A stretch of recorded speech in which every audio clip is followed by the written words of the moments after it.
എനിക്ക് പിഴകൊക്കെ ചെയ്തു വരുന്നു.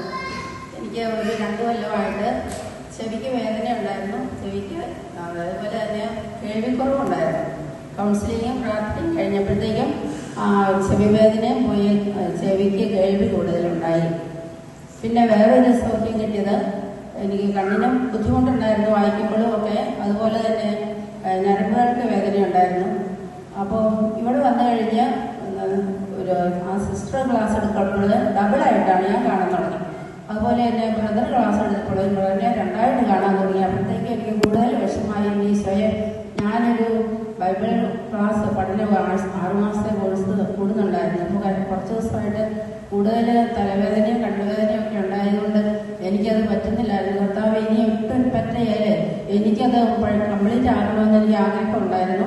എനിക്കതുപോലെ വചനം പഠിക്കണമെന്നും കൂടുതൽ പഠിക്കണമെന്ന് എനിക്ക് ആഗ്രഹം ഉണ്ടായിരുന്നു. എന്നങ്ങനെ പറഞ്ഞു കഴിഞ്ഞപ്പോൾ കുർബാനയുടെ സമയത്തായിരുന്നു. അച്ഛൻ ഉടനെ തന്നെ ആ നിമിഷം തന്നെ വിളിച്ച് പറഞ്ഞു, ഒരാൾക്ക് കണ്ണിന് കാഴ്ച കിട്ടുന്നു, അതുപോലെ വചനം പഠിക്കാനുള്ള അനുഗ്രഹം കിട്ടുന്നെന്ന്. അതിനെ ഒത്തിരി സ്പർശിച്ചു. കർത്താവിന് ഒത്തിരി നന്ദി.